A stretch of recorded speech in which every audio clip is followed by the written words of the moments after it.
Assalamualaikum warahmatullahi wabarakatuh. Kaulah muda, kita ketemu lagi pagi hari ini di Kita Podcast.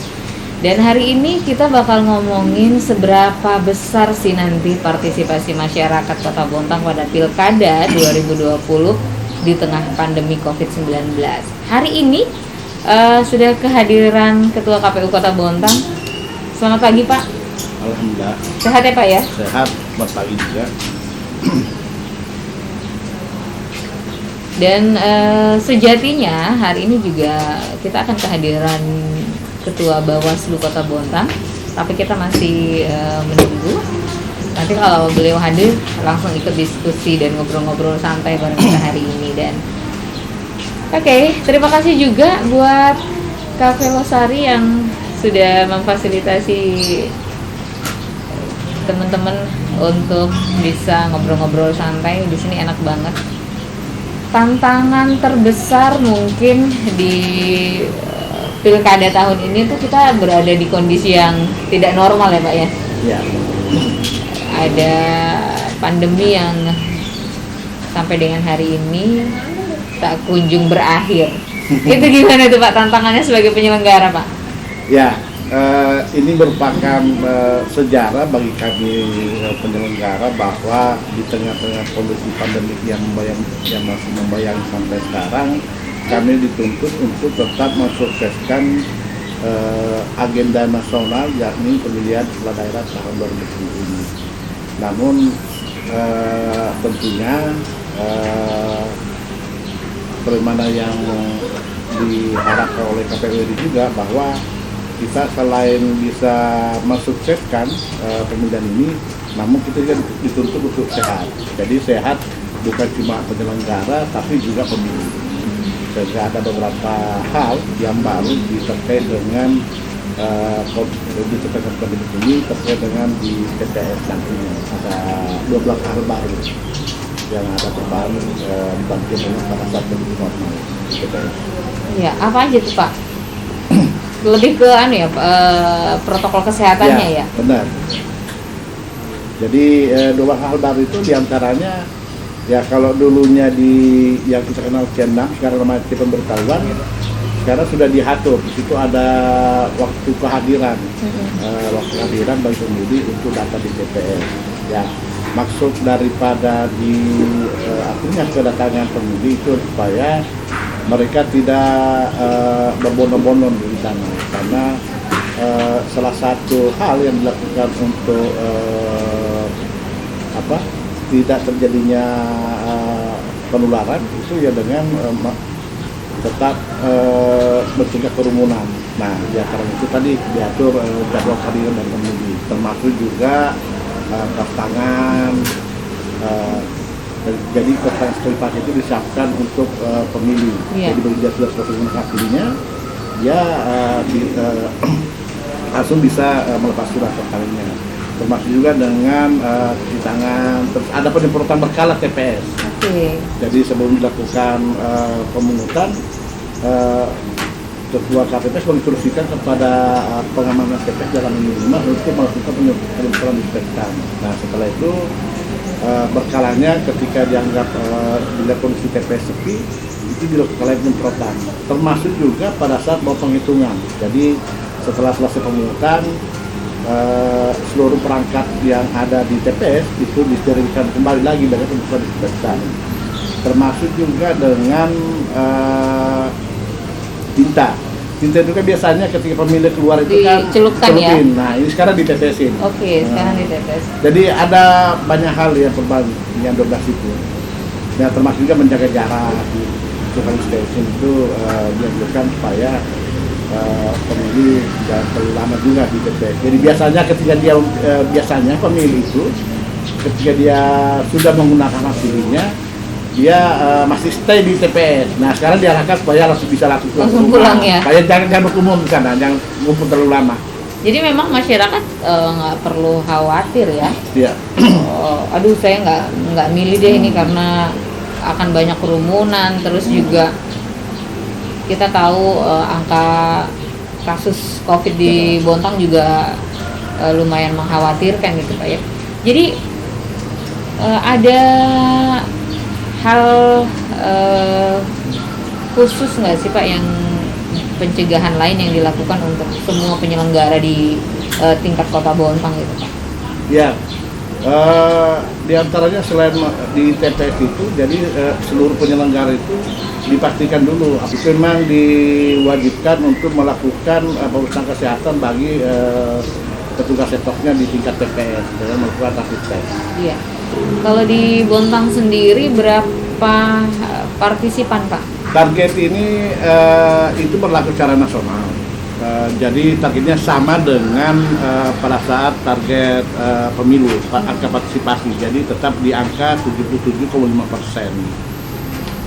Dan insya Allah dengan melihat animo masyarakat pada saat kita melakukan debat publik, baik yang dilakukan di Bontang maupun di Samarinda, animo mereka untuk datang. Padahal mereka sudah tahu bahwa yang bisa hadir di lokasi debat itu ya cuma 6 orang saja, tapi mereka tetap datang. Ya kalau di Bontang oke lah, kan masih jarak jangkau yang lebih mudah kan, karena Bontang kan kecil aja. Ya ini Samarinda mereka datang. Jadi kemarin Samarinda ramai juga ya? Ramai sekali. Oke, luar biasa. Nah. Jadi 77,5% itu optimis bisa tercapai Pak di tengah pandemi seperti ini kalau untuk KPU Kota Bontang? Ya, insya Allah kalau kami di pelaksana teknis, kami dikatakan bahwa kami optimis angka partisipasi itu bisa terpenuhi. Karena kenapa? Karena masyarakat bersentuhan langsung dengan yang mereka akan pilih. Beda halnya dengan waktu pemilu. Waktu pemilu itu kan 80% lebih angka partisipasi. Nah, sedangkan yang mereka bersentuhan langsung itu kan cuma di DPRD Kabupaten Kota saja, DPRD Bontang saja. Sedangkan yang lain ya Pilpres, Pileg apa dengan DPD, mereka tidak langsung bersentuhan tuh. Nah, kalau ini kan langsung bersentuhan dengan baik secara psikis maupun secara ekonomi, mereka langsung merasakan. Jadi insya Allah ditambah dengan animo masyarakat yang mau hadir di debat kemarin, insya Allah kami yakin insya Allah bisa terpenuhi. Oke. Ya Pak, kalau sejauh ini tahapan sendiri itu sudah sampai mana? Tapi sebelumnya kaula muda yang juga menyaksikan kita pagi hari ini bisa langsung ikut berdialog, ya, bisa bertanya atau juga memberikan masukannya untuk pelaksanaan pilkada, bisa langsung komen di Facebook kita Muda Media ya. Iya. Sejauh ini sudah sampai mana nih Pak tahapannya? Kita sudah masuk masih di masa kampanye, kemudian sudah, karena kita tahu tinggal 13 hari ya? 13 hari lagi? 13 hari lagi. Itu udah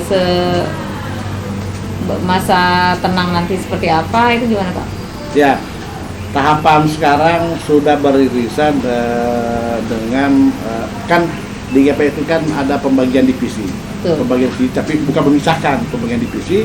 Nah, kalau awal-awalnya kemarin pada saat tahapan diaktifkan kembali kan sempat penundaan untuk 3 bulan. Nah, diaktifkan kembali di tanggal 15 Juni dan kita langsung nanti PPS. Tahapannya belum beririsan sesama divisi. Nah, sekarang sudah beririsan, tapi alhamdulillah karena teman-teman sudah terbiasa dengan aktivitas padat itu, jadi mereka bisa langsung menyesuaikan. Jadi tahapan yang ada sekarang itu kan, kalau dulunya kami, kebetulan saya divisi keuangan dan logistik, itu tahapan di divisi saya belum jalan. Nah, sekarang sudah masuk juga, jadi berisan dengan tahapan divisi teknis, farmas, apa segala. Jadi tahapan yang ada sekarang adalah sudah pelantikan KPPS di tanggal 24 kemarin, dan itu juga langsung dibimbing oleh divisi teknis. Nah, terus untuk logistik sendiri ini sudah jalan juga nih sejak bulan kemarin, dan itu sudah ada beberapa logistik yang untuk areanya nanti itu sudah disortir dan disiapkan di teman-teman logistik di gudang. Jadi sudah sangat padat lagi Pak. Oke, jadi pelipatan surat suara dan pensortiran juga sudah selesai ya Pak ya? Sudah. Jadi kalau untuk logistik semua sudah datang Pak atau masih ada? Belum semuanya. Jadi masih ada formulir C hologram, itu belum ada, termasuk juga baju hazmat yang disiapkan untuk di TPS nantinya yang akan melayani pemilih yang terinjak terpapar. Oke. Oke, jadi untuk masyarakat yang terpapar terus tengah menjalani isolasi mandiri itu juga ada mekanisme sendiri Pak ya, ada gimana tuh, didatangi kah atau seperti apa Pak?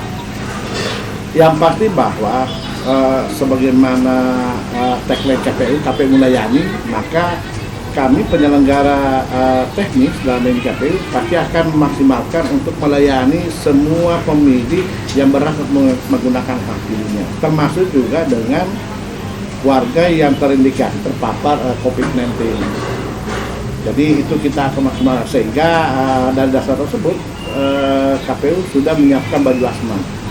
Itu masyarakat melaporkan diri kah atau seperti apa Pak? Misalnya katakanlah dalam RT itu si A sedang menjalani isolasi mandiri gitu, dia melapor ke mana atau bagaimana, atau KPU bekerja sama dengan instansi terkait atau gimana Pak? Ya, pemberlakuan bagi pasien yang warga terindikasi COVID ini kan ada dua hal itu. Pertama, dia memang sudah dikarantina di rumah sakit yang untuk melayani warga yang terpapar. Terus ada juga warga yang inisiatif atau saran itu melakukan isolasi mandiri di rumahnya. Nah, kalau dengan pihak rumah sakit sudah pasti kami akan bekerja sama dengan pihak rumah sakit. Kemarin kami sudah rapat koordinasi untuk meminta berapa jumlah, ya bukan hanya pasien yang terpapar saja, tapi pasien yang memang sakit yang diperkirakan tanggal 9 Desember tidak bisa menggunakan hak pilihnya. Itu kita tetap melakukan pendataan. Nah, terkait dengan warga yang melakukan isolasi mandiri di rumahnya, itu juga kita akan layani, dan kami juga sudah bekerja sama dengan pihak rumah sakit untuk segera memberikan data di mana warga yang melakukan isolasi mandiri. Dan kami juga meminta bantuan kepada teman-teman ad hoc kami PPS untuk bisa memaksimalkan melakukan identifikasi warga di lingkungannya sendiri, wilayah kerjanya yang kebetulan tidak sempat terpantau oleh pihak rumah sakit yang terindikasi. Nah, ketika itu data sudah ada, maka kami akan segera menyiapkan segala keperluannya untuk pelayanan khusus mereka. Oke, ya jadi masyarakat yang terpapar kemudian harus isolasi mandiri juga jangan khawatir kehilangan hak suaranya ya Pak ya. Boleh tetap bisa menyalurkan hak pilihnya di 9 Desember 2020. Pak, sampai dengan H-13 hari ini ada kendala berarti nggak sih Pak menjalankan tugas sebagai penyelenggara di tengah pandemi yang memang nggak tahu kita kapan berakhirnya? Ya, alhamdulillah sampai hari ini kami selaku penyelenggara menganggap bahwa itu masih bisa berjalan normal. Tahapan ini masih bisa kami laksanakan, dan kendala yang ada pasti ada lah. Tapi itu kan bisa kita cairkan dengan melakukan diskusi, rapat koordinasi dengan teman-teman ya, baik di antar komisioner maupun sekretariat di KPU ya, termasuk juga dengan yang paling terlibat langsung di lapangan itu adalah teman-teman PPK dan PPS. Itu sangat membantu kami, dan alhamdulillah teman-teman juga ya, yang paling utama sebenarnya di penyelenggara itu dengan agenda seperti ini adalah rapat koordinasi yang pertama, koordinasi yang baik. Ketika koordinasi berjalan dengan baik, maka insya Allah segala permasalahan itu bisa kita cairkan ketika ada titik yang terjadi. Jadi misalnya sampai sekarang masih bisa normal lah. Untuk daerah-daerah yang lumayan jauh dari pusat kota kayak pesisir, kita ada masalah nggak sih Pak? Ada kendala yang cukup mengkhawatirkan nggak sampai dengan hari ini? Kemarin kan karena kita pada saat pemutahiran data itu kan sempat juga kita antisipasi, dan alhamdulillah pada saat pemutahiran kemarin itu normal-normal saja. Jadi data yang kita inginkan dari masyarakat yang ada di 40 ini alhamdulillah bisa saja terpenuhi, dan terkait juga dengan sosialisasi dan bimtek, kan ada juga pihak terkait yang membantu KPU melakukan sosialisasi, diantaranya dari pihak Kesbang. Ya, kami juga sudah sempat melakukan sosialisasi yang difasilitasi oleh Despilkada, dalam ini Kesbang, untuk melakukan sosialisasi di 40 posisi yang ada di Bontang. Sampai sekarang alhamdulillah masih lancar-lancar saja. Lancar-lancar aja ya. Mudah-mudahan memang di Bontang pilkada damai bisa kita capai. Amin. Saya biasanya kalau pemilihan kepala daerah kan suhunya lebih panas daripada suhunya daripada pemilihan gubernur, presiden, karena memang agak jauh lah sentuhannya dengan masyarakat sekitar ya Pak ya. Ya, benar bilang Mbak Tika bahwa tensi di satu daerah ketika ada pemilihan ya memang jauh ketika pilgub dengan langsung pemilihan wali kota atau bupati di daerah terkait, dan memang seperti itu terjadi. Tapi saya pikir itu masih batas normatif, karena apalagi dengan kondisi kontestasi ini kan cuma 2 pasangan calon saja, otomatis ada polarisasi dukungan. Nah, saya pikir itu selamanya saya lihat di medsos, ya itu masih bisa masih terkendali oleh pihak aparat, dalam ini kepolisian dan Kodim, dan mengacu dari pengalaman yang lalu, masyarakat Bontang itu kan sudah dewasa juga. Ya, kalau misalnya ada kritikan atau ada saling serang argumentasi, ya itu masih batas normatif menurut saya. Dan di real, di lapangan, hal-hal yang dikhawatirkan itu sebagaimana analisa intelijen dari pengamanan masih bisa terkendali, kata mereka. Terkendali. Dan saya juga lihat, ya mereka kan jemputannya kecil, mereka saling kenal, jadi ya pada saat ketemu ya bagus-bagus saja. Memang kalau di dunia maya ya ramai memang. Ramai.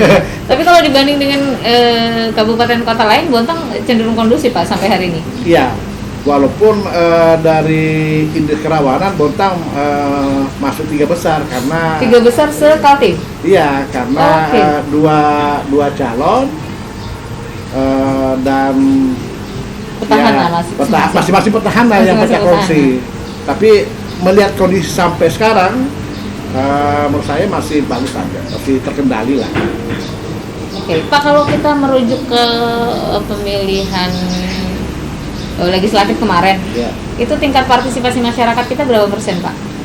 80% lebih partisipasi masyarakat kita kemarin, ya hampir di atas target juga ya, di atas target nasional. Kurang lebih malah 82% angka partisipasi masyarakat kita waktu pemilu. Ya, harapannya dengan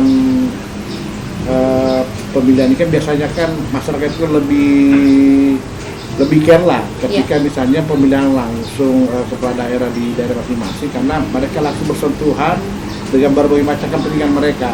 Nah, harapannya dengan itu angka partisipasinya minimal bisa terpenuhi lah 70%. Dan melihat juga dari animo masyarakat pada saat debat itu juga sangat tinggi, sehingga keyakinan saya yang insya Allah itu akan terpenuhi. Dan sekarang tinggal kembali ke masyarakat sendiri, sejauh mana dia bisa disiplin dengan aturan yang sudah diterapkan oleh KPU terkait dengan protokol kesehatan di TPS di hari hanya nanti. Karena kan dengan kondisi pandemi sekarang kan, ya memang dimaklumi ketika masyarakat khawatir ketika dia datang akan terpapar. Tetapi dengan adanya standar protokol kesehatan itu, ya sekarang dikembalikan lagi ke masyarakat. Bisa tidak disiplin dengan standar yang sudah diberikan oleh KPU. Ini masuk masa tenang kapan nih Pak? Ya, masa tenangnya tanggal 5 Desember, 4 hari sebelum hari H. Jadi 5 Desember sudah masuk masa tenang. Apa tuh yang masyarakat harus tahu dari tahapan masa tenang? Termasuk mereka misalnya tidak boleh lagi di medsos atau gimana Pak? Ya, di masa tenang ini sangat dilarang masyarakat, terutama simpatisator relawan untuk melakukan lagi ya tanda kutip semacam promosi lah untuk pasangan calon yang dia dukung, karena itu aturan sudah sangat jelas. Ketika ada melakukan itu maka itu dianggap pelanggaran. Jadi baik di media sosial maupun di dunia nyata ya memang tidak dibolehkan lagi untuk melakukan sosialisasi untuk pasangan calonnya. Nah, bagi masyarakat yang mau melakukan kegiatan di luar dari tidak ada keterkaitan dengan tahapan pemilihan wali kota ini, monggo disilakan tetap dikoordinasikan dengan pihak kepolisian karena mereka yang bertanggung jawab untuk mengidentifikasi potensi-potensi kerawanan yang akan terjadi ketika mereka melakukan kegiatan di masa tenang. Tetapi prinsipnya dari sisi regulasi bagi masyarakat yang melakukan kegiatan mungkin pesta nikahan atau acara-acara yang lain, ya itu tidak masalah di kami di penyelenggara. Tinggal koordinasinya dengan pengamanan lagi. Begitu Mbak. Iya, kita sapa dulu kaulah muda yang menyaksikan pagi hari ini. Ada Hamka Makmur, kemudian juga ada Herdi Suare, namanya unik soalnya. Ada Ita, ada Firman, dan juga ada Mei. Ya Pak, perjalanan hari ini kita di Bontang ada perubahan data pemilih nggak Pak dari terakhir kemarin di Pileg, kemudian di Pilkada ini? Ya memang ada perubahan. Waktu pemilu kemarin data pemilih itu kan 120.000 sekian.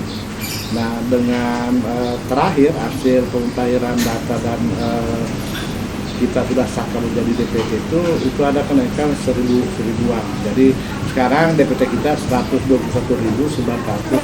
Jadi ada penambahan 1000. Oke. Jadi itu mungkin lebih ke pemilih baru, pemilih yang usianya baru. Pemilih pemula. Pemilih pemula ya sebutannya pemilih pemula. Dan menurut saya sih itu normal saja ketika ada penambahan karena siklus umumnya namanya data pemilu tiap tahun pasti ada penambahan, ya mungkin berkurang. Jadi sebelum Mbak Tika tadi bahwa ya penambahannya itu memang banyak di pemilih pemula yang dulu waktu pemilih itu dia masih usianya belum 14 tahun. Nah ketika masuk di tahapan ini usia sudah naik jadi 17 tahun. Jadi ya bisa dianalisa, bisa dihitung berapa angka masa SMA yang kelas 3 yang para pemilih itu usia masih 16 tahun sekian. Nah ketika masuk di tahapan ini jadi 17 tahun otomatis itu harus dimasukkan sebagai pemilih baru. Ya, mudah-mudahan memang partisipasi tinggi ya tahun ini Pak. Amin. Tadi kita sudah ngobrol panjang sama Pak Erwin dan harapannya partisipasi masyarakat tinggi di Pilkada tahun ini. Nah, Pak, dengan sisa waktu yang tidak panjang lagi, karena memang sempat tertunda ya Pak ya. Berapa bulan? 3 bulan ya? 3 bulan. 3 bulan ditunda. Akhirnya Pilkada tetap dilakukan. Apa nih Pak himbauannya untuk masyarakat? Lagi-lagi biar tidak takut untuk datang ke TPS memilih. Ya, harapan saya kepada seluruh masyarakat Kota Bontang dengan walaupun dengan kondisi pandemi yang membayang kita, tetapi saya tetap menghimbau untuk tetap datang ke TPS, jangan ragu dan jangan takut dengan kondisi pandemi sekarang agar tetap bisa menggunakan hak pilih. Karena KPU sendiri itu sudah akan menerapkan protokol kesehatan secara ketat di TPS nanti. Nah, sekarang tinggal kembali kepada masyarakat Kota Bontang apakah bisa disiplin dengan protokol kesehatan yang diterapkan oleh KPU di TPS sehingga potensi untuk terpaparnya kita bersama itu tidak terjadi. Dan kepada juga seluruh masyarakat Kota Bontang, saya harapkan juga lagi bahwa mohon masukan bila mana ada di antara kami baik di Komisioner KPU, sekretariat di KPU maupun teman-teman ESOK di PPK beserta sekretariat, PPS beserta sekretariat dan KPPS bila mana ada yang terindikasi keberpihakan kepada pasangan calon yang ikut kontestasi ini. Silakan disampaikan kepada kami dan kami insya Allah kami akan segera proses ketika memang buktinya akurat. Karena kami selaku penyelenggara di sini di pemilihan serentak ini menginginkan bahwa pelaksanaan tahapan pilkada ini bisa menghasilkan pemimpin melalui proses demokrasi yang dilaksanakan oleh penyelenggara secara berintegritas, adil, kredibel dan netral dan tidak memihak pada salah satu pasangan calon yang ada. Silakan disampaikan kata itu. Salah pasti kami akan proses. Oke. Ya, terima kasih juga buat yang dari tadi sudah menyimak kita. Ini ada Nur Afifah, ada Pak Tua dan juga ada Yuliana. Yang belum terbaca mohon maaf karena memang kayaknya nggak sempat buat dibacain semua. Oke, kaula muda. Hari ini kita sudah ngobrol, walaupun panjang tapi sebenarnya masih banyak yang pengen diobrolin. Nanti kita cari waktu sendiri lagi, cari waktu khusus lagi ya Pak ya. Mudah-mudahan ada waktu di tengah kesibukan Pak Erwin nih. Dan juga nanti kita coba cari waktu lagi untuk podcast bersama Bawaslu. Hari ini ternyata beliau berhalangan untuk hadir, tapi kita berharap memang partisipasi masyarakat tinggi di pilkada ini. Masyarakat harus menyampaikan hak pilihnya, pilih siapapun calon yang menjadi pilihan, tapi tetap harus mengikuti aturan dan tahapan yang ada ya Pak ya. Khususnya di Minggu Tenang ya. Ya, di tanggal 5 itu. Tanggal 5 Desember itu udah Minggu Tenang. Jadi mari kita sama-sama dukung penyelenggara pemilu biar berjalan aman, lancar dan juga damai. Pak Erwin, terima kasih sudah hadir. Sukses untuk pelaksanaan pilkadanya, untuk teman-teman penyelenggara juga, untuk semua masyarakat Kota Bontang mudah-mudahan sehat, tidak ada klaster pilkada ya Pak ya. Amin, amin. Harapannya seperti itu ya. Itu jadi poin penting ya dari KPU RI Pak. Ya, selalu saran di sekitar pekannya kembali dilaksanakan tahapan ya, syarat itu tadi menjaga protokol kesehatan supaya tidak ada yang klaster lagi. Oke. Tidak ada klaster tahapan maksudnya. Oke. Amin amin, pokoknya gitu semua sehat, pandemi berakhir dan kita semua nantinya bisa mendapatkan pemimpin terbaik pilihan masyarakat. Terima kasih, saya Kartika Anwar, Pak Erwin sekali lagi terima kasih. Bersama.